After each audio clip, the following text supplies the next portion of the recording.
Hi, I'm Erica. In this part, I'll make the text stand out from the rest of the scene. I want speech bubbles around the text to help them stand out. So I'll insert an empty texture layer, a transparent layer, to have a place to work on below the text. So I'll start by selecting the phone layer first because that's below the first text layer, which it is selected. So let me go up here to Layers, New Layer, Transparency, which is what I want, and click OK.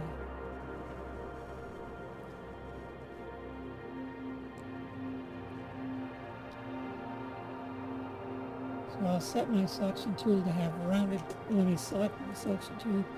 I want it to have rounded corners, a radius of 50. And I'll fill the selection in with the dialog background. Well, before I do that, I want to move my text. So I'm going to do that and show you.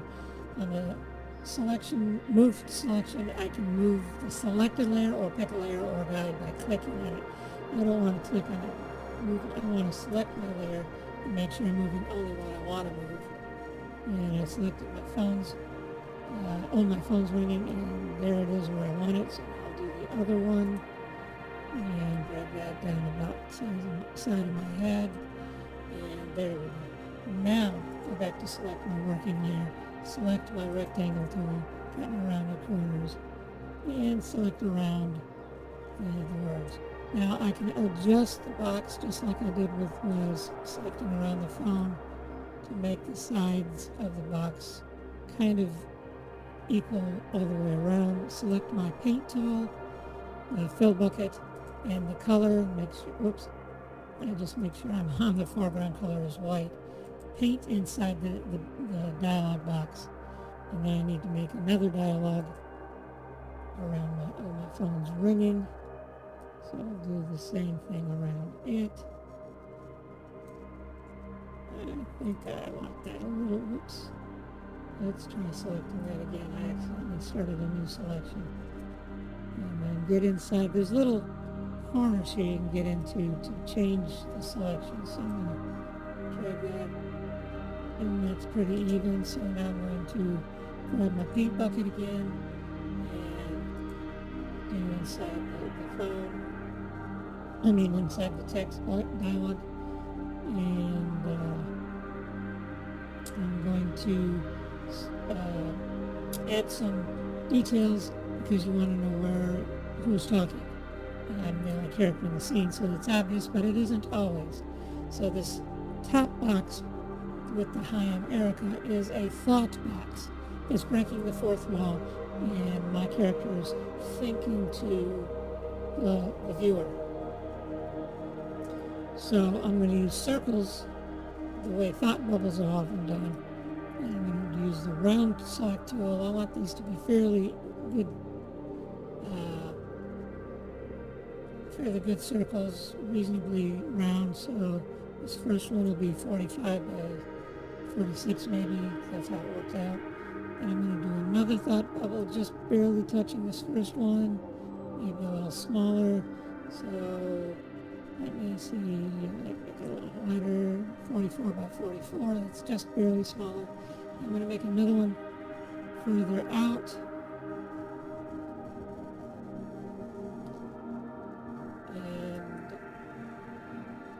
And about here.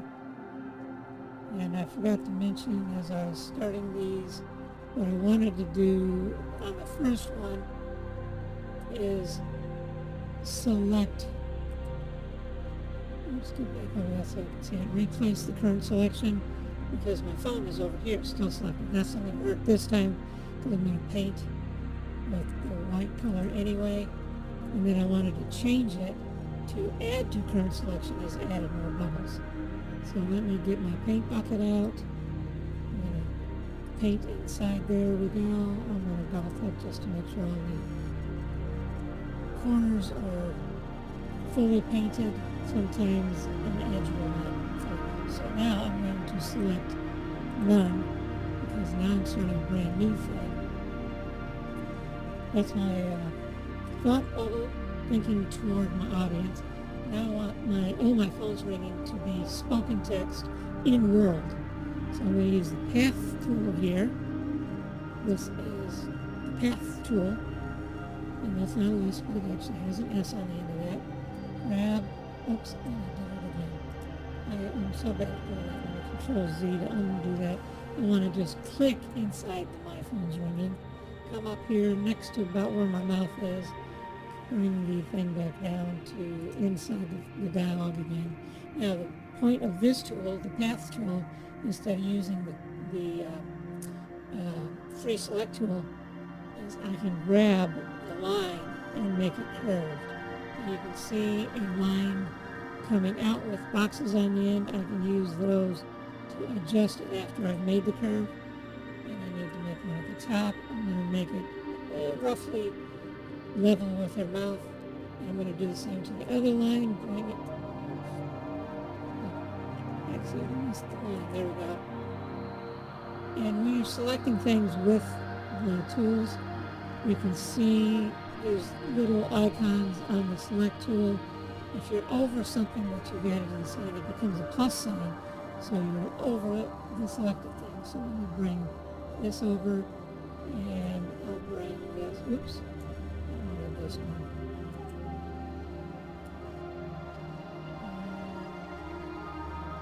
Right there. And on the top here, I should get 2. And here's the other one that's right up here. So I can bring this back up. Oops. Oh, yeah. You gotta be careful actually where you want to be. So now, I think my dialog box is good. And I only put my phone way over here instead of up close to my avatar because I wanted to point out the phone on the table. So we're going to paint bucket. Thing. Alright, here we go. Do this quickly. Don't have to describe what I'm doing, is match it and just get things set up. Top one first. Get this in the spot. That one, I'm going to bring this one up. They don't overlap too much. Bring it out. Bring this one down some. And then grab the top bar here. Okay. And make the curves nice. There we go. I forgot selection from path. Now it's a selected area. I can still make adjustments to it, but I don't need to now. I'm just going to fill it in. And I'm going to fill in one more time just to make sure I've got all the edges. And that's it for today. I'm going to select None. Next time I'll add special effects to the ringing of the phone. Thank you for watching, and have a great day.